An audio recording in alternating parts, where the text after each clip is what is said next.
Okay, for 30, I'll give the countdown. 5, 4, 3. Wait, he's not ready. Wait, he's not ready.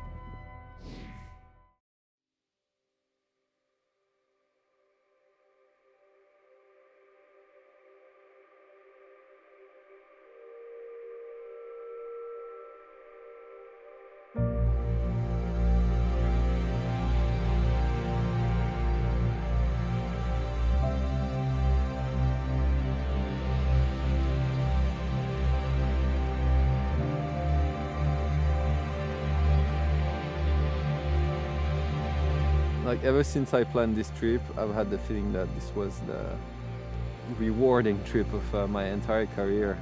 It's pretty much the crossing of all those dreams I've had in snowboarding.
I think it's kind of human nature to want to constantly evolve and find something new, and it's kind of natural for us to kind of seek out new areas, you know, and Antarctica being the extreme of that. I think, you know, Xavier had the idea, he'd been here in the past and saw some of the potential.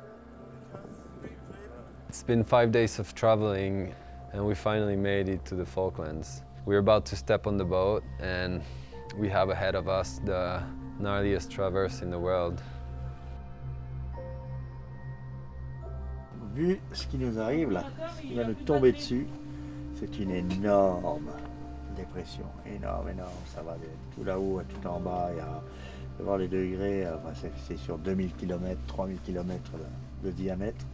On le prend, toute la tempête dessus, tout. Why not start with a big storm? But I don't know, there's something inside me that kind of wants it, but I'm sure once it's gonna happen, I might be calling for my mother or something. Yeah, we'll see.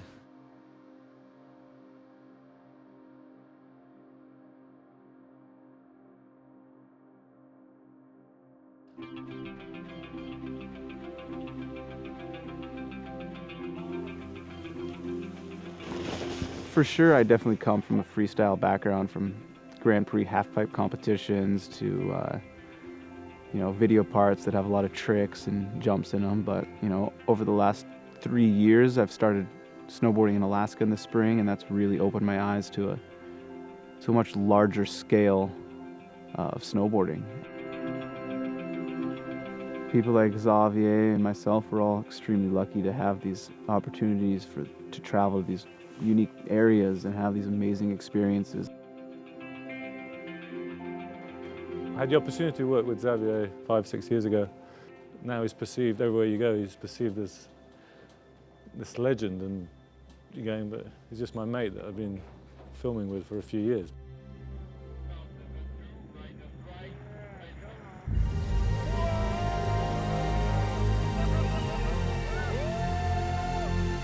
I think he's 7 times world champion and probably the best freeride snowboarder in the world at the moment.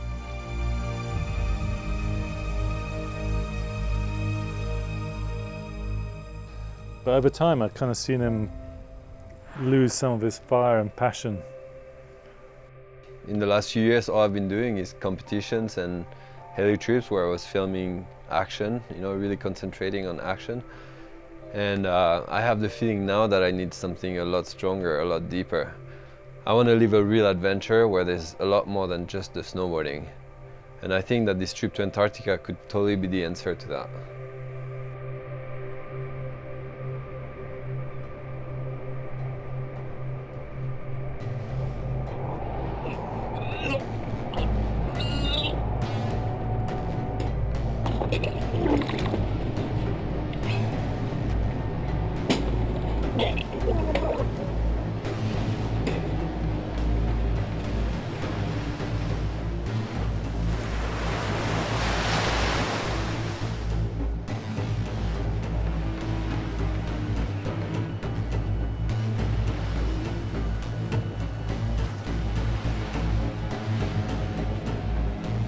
We spent almost a week on the boat through one of the gnarliest seafaring passages in the friggin' world.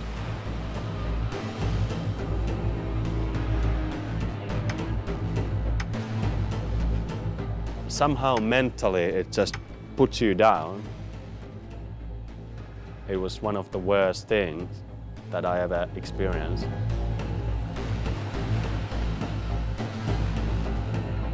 You just like end up in a sea of your own garbage, essentially, because you're like an immobile person. It's like you're paralyzed and you can't move.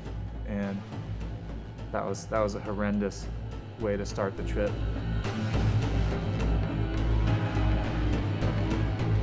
I always dreamed about buying a boat and yeah, going around the world with that Drake Passage experience. Right now, I'm not ready to go into big seas for a long time.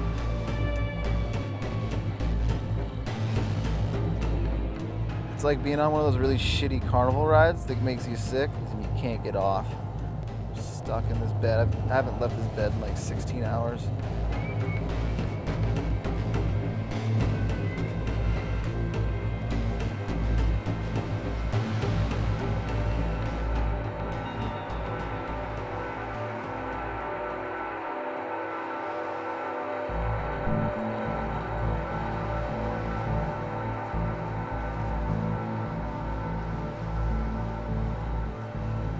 I started to look into different options for about a year and a half ago. There was always the name of Jérôme Poncet coming up. He's done some of the most amazing things in sailing. I think he is to sailing as, you know, Craig Kelly is to snowboarding almost. Like it's racing around the world back in the 70s or whatever in a boat without GPS, getting sunk by killer whales.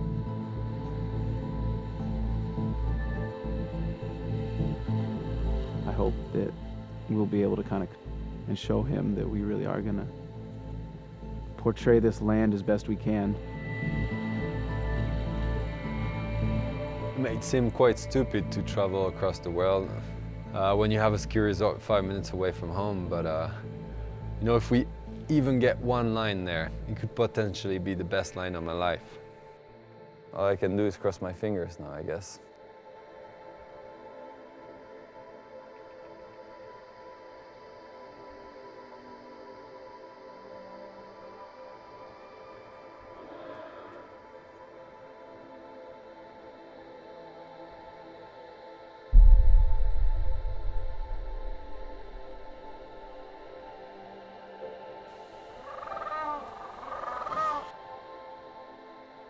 It's another world. One of the only places I've ever been where you can see wildlife in a state that is a complete replica of how it would have been 1,000 years ago. It's very, very untouched by humanity. It feels that you're entering a land of exploration, a land that has like so much history and that is at the same time so virgin.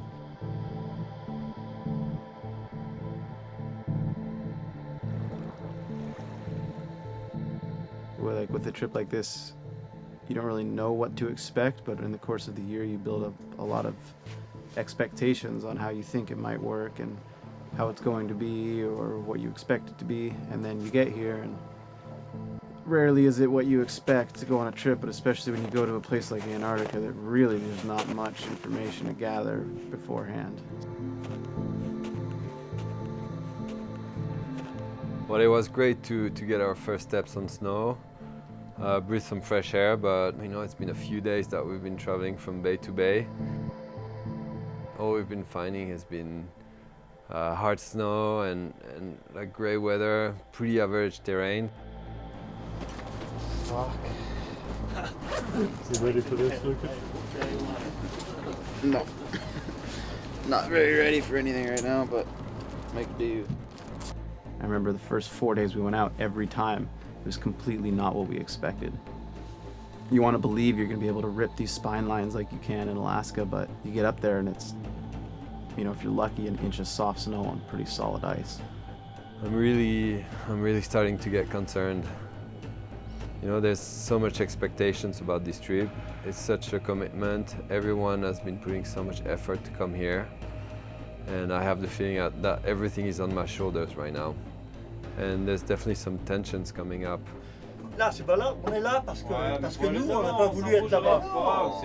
Il n'y a pas de mouillage, il n'y a pas de truc, il n'y a pas de truc. Mais qu'est-ce que vous voulez en plus? En plus. I'm not gonna hike up a perfect north-facing slope blown out and shit like that. The aim of this trip is to bring a lot of things together. So it brings a lot of people with really different backgrounds together, with really different ideas. Yeah, it's just kind of been maybe you could call it a struggle. Well, right now, I'm not even sure that we're gonna get what we came for, and time is running out.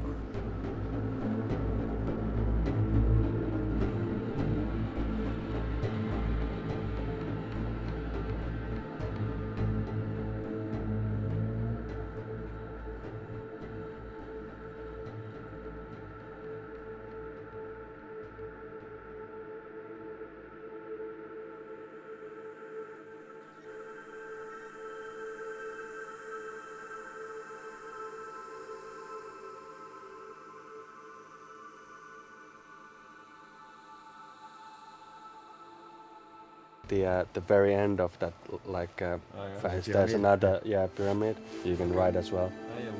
Yeah, but the light was changing so quickly. But if you check the light, it's doable.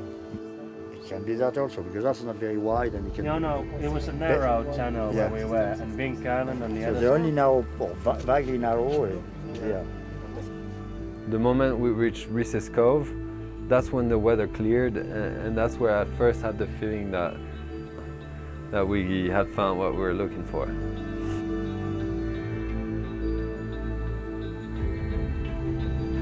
The way all the mountains look here, you could be maybe like in Chamonix above 3,000 meters, except that you're at sea level and you're on a boat and you can move everywhere. Here, every single peak we're hiking and riding has never been even touched.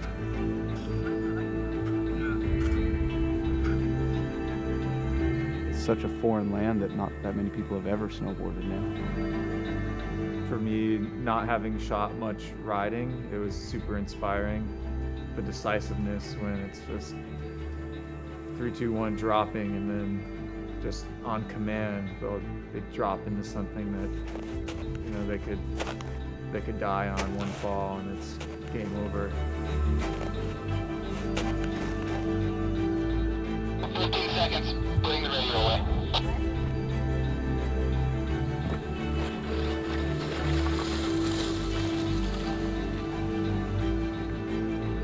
Copy.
I think it's just kind of the benefits of a first world society, you know, being able to enjoy things like this, and we're doing everything we can to take advantage of the positions we're in, and yeah, exploration, you know, it's some people are really into it, others aren't. I think Xav and I are kind of on the same page with that.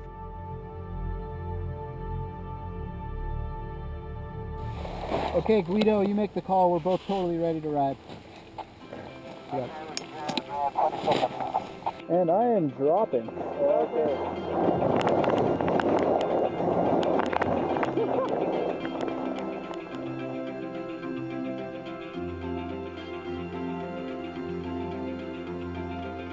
Okay, dropping.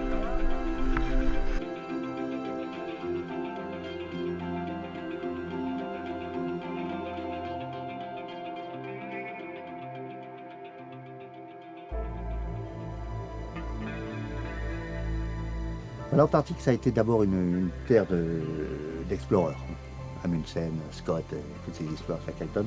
Le tourisme ici a commencé, bon, ça commence à dater maintenant, mais il y a seulement 35 ans, je crois.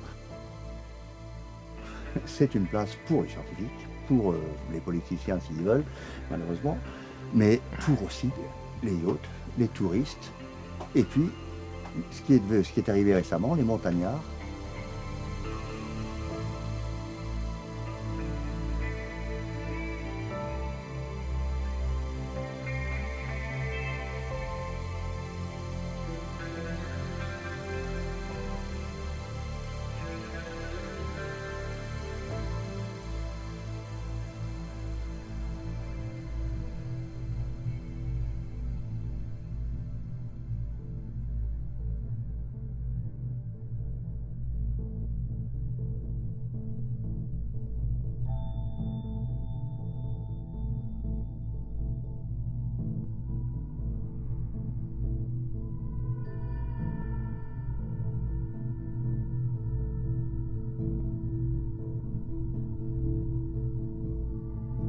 Xavier pushes speed and steepness and exposure like no one else. I mean, the things he's done in the Alps are mind-boggling.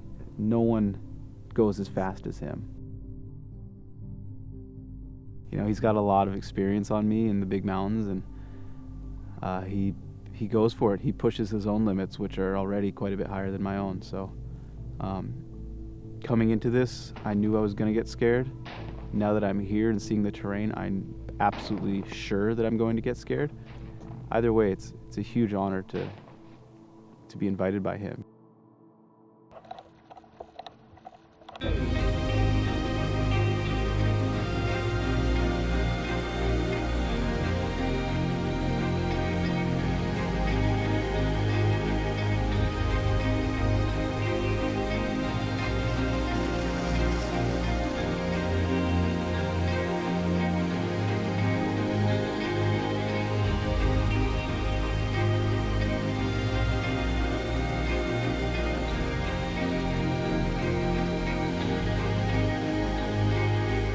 I think his personality kind of matches his riding style. You know, you think he's super mellow, but you know inside he's got that fire, and I think for him, he unleashes it when he gets on his snowboard. Whether he wants to be or not, I'm definitely learning from him. I don't know exactly how on the edge he is or how scared he is ever, but I guess I'd prefer it that way, because if he loses his shit, I know that I'm totally screwed.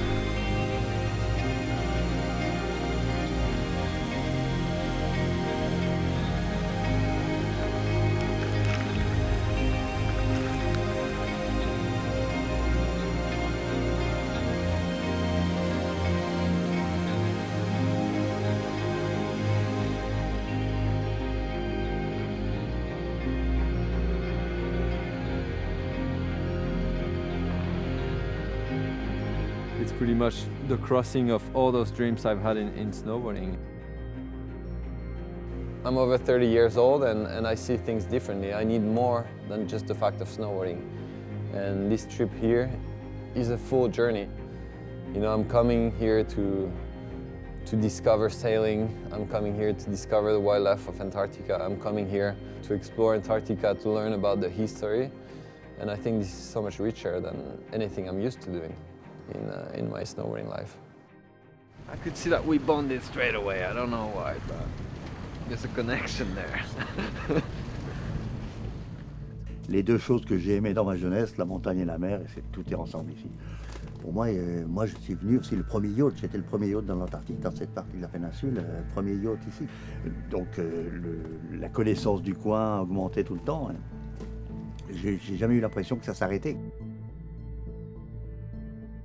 Ça se justifiait d'être venu la première fois sur la pointe des pieds et de continuer de, je dirais pas de posséder l'endroit, mais d'y être de plus en plus à l'aise.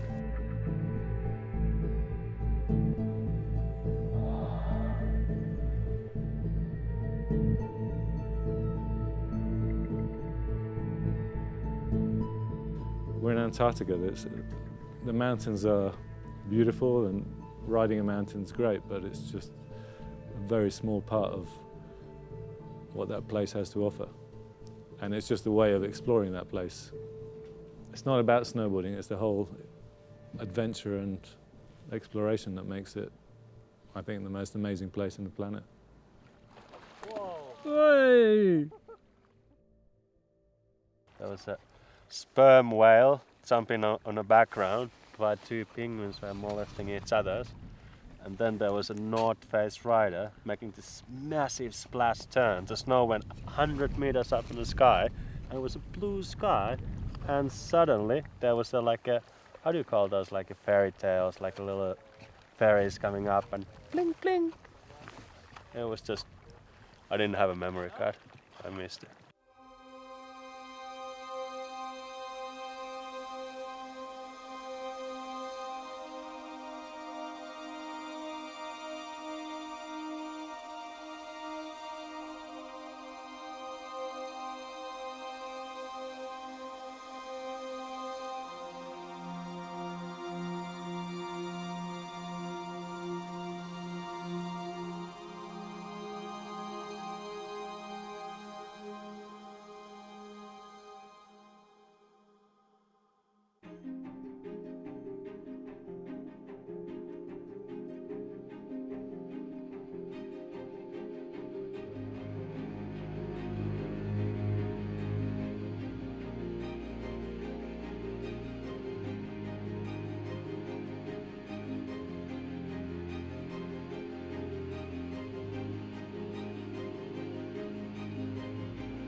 I don't know, it seems here that we can ride really steep terrain. Like the snow is perfect. It's perfect to climb, perfect to go down.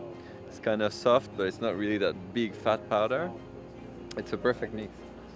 And yeah, all it needs is a little bit of sun. When it's in the shadow, it's unrideable. And as soon as it turns into a little bit of sun, it becomes perfect. It seems that it's the next level now. We thought we were gonna come from the outside, but it's pretty exposed. And the Serac, so it's going to be an interesting climb through these debris.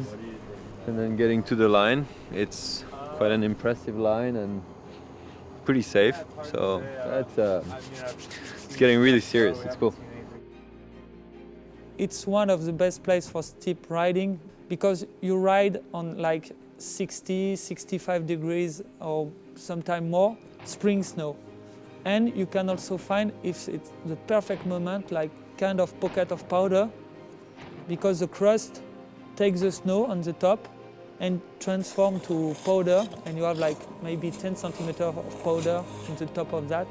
It means it's perfect, like perfect dream condition, because it's not all powder and you don't have the same level of risk of big avalanche.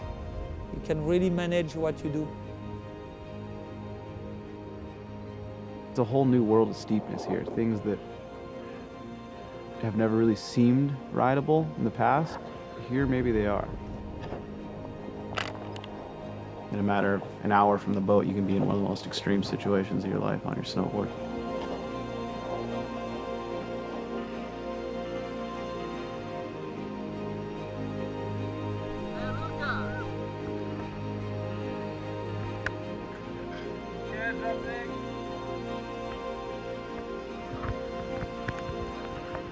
Riding safe snow is gold to me. I'd rather ride the snow that's a little bit affected, that's not like the most powdery, but that is safe.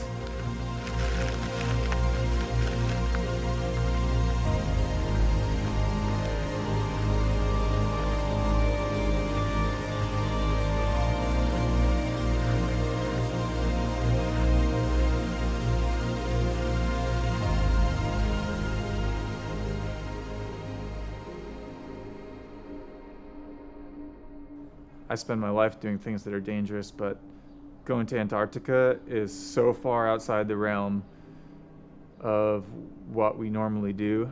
You know, we're on our own and something could happen and you're gone.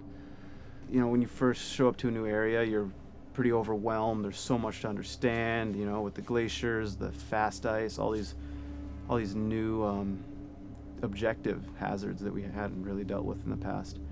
I imagine regardless of how much POW I want to ride, I will end up in icy situations above exposure. Lucas was definitely feeling uncomfortable a couple of times. There was definitely a moment I think he realized that maybe he went a little bit too far. Life's a mental struggle for me, so this trip has just been another offshoot of that.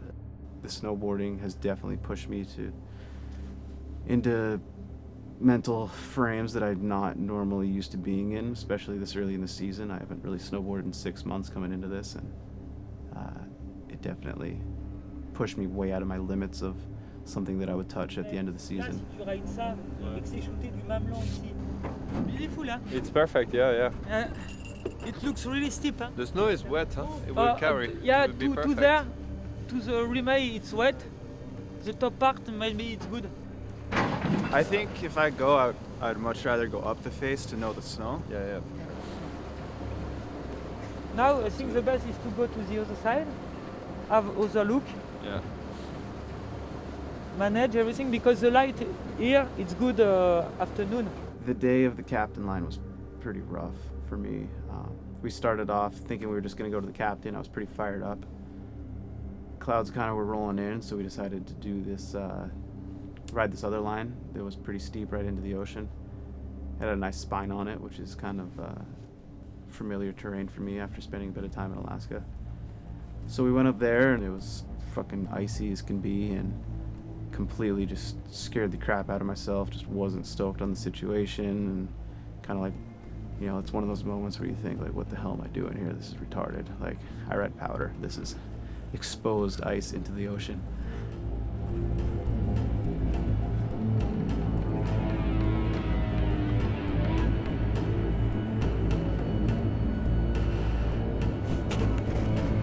That shook me pretty hard, and definitely took the easy way down out of that. I'm alright. I don't like riding ice, so I think Xavier will be able to ride it a lot better. I'm gonna let him go first. Don't stress about that. It's totally cool if it's hard conditions. Definitely a bit early. It doesn't miss much to be good. But yeah, it's definitely on the edge.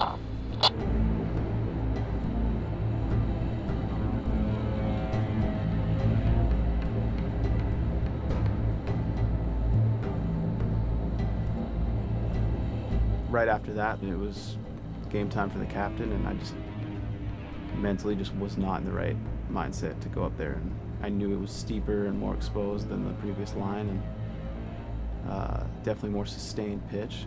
And I chose to not ride it, which is still nagging away at me, but based on the experiences of that morning, I just was not ready for it. This is the big mama, and yeah, it's hard to be trusting it because it's the steepest thing I've ever seen.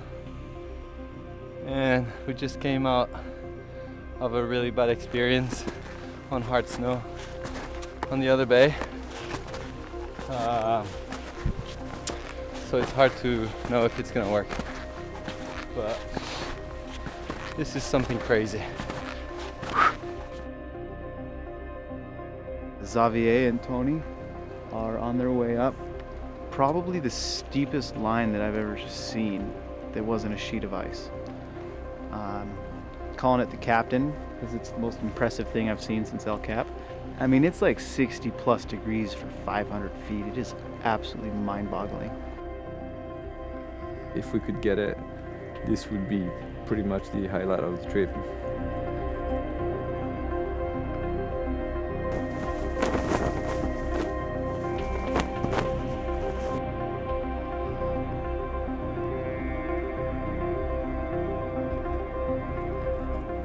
Non, ils sont au bout de la règle.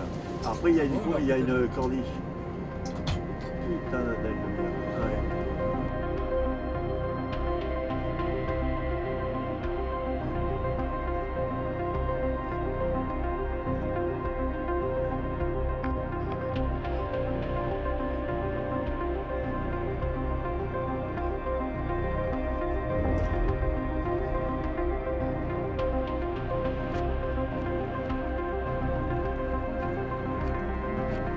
This is freaking steepness.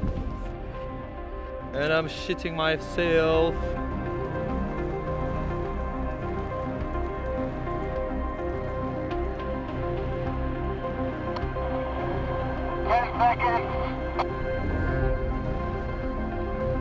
Five, 4, 3, 2, 1, drop in. Eh mon gros, vas-y.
I think Xavier's kind of done pretty much everything he needs to do in snowboarding. He's got nothing to prove. And I think he got to a stage where he's going, well, what can I do? Where can I get my inspiration from? I need inspiration. And I think this trip to Antarctica has really given him a new kind of lease in life in snowboarding. He's just, I've never seen him so excited and so willing to do everything as he has been here. It's all come back to him. And he's like a kid just looking at mountains going, oh, I want to ride this, I want to ride that, and it's amazing to see again.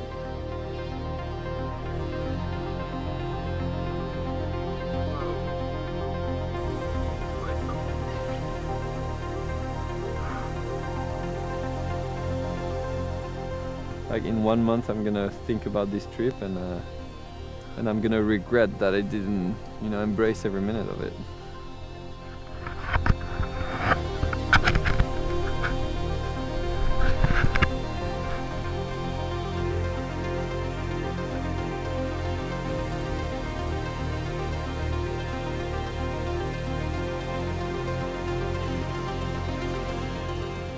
What's the plan here, boys? We're gonna do a little bit of surfboarding down here in Antarctica. Snow surfing in Antarctica. I have the force, man. You use it.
I think snowboarding is the perfect vehicle to express Antarctica to the greater public. After this trip, I don't know what is the next thing I can do better as a snowboard photographer. This is a dream. We want you, we want you, we want you as a new recruit in the Navy. Ah, moi je suis en grec, si tu veux.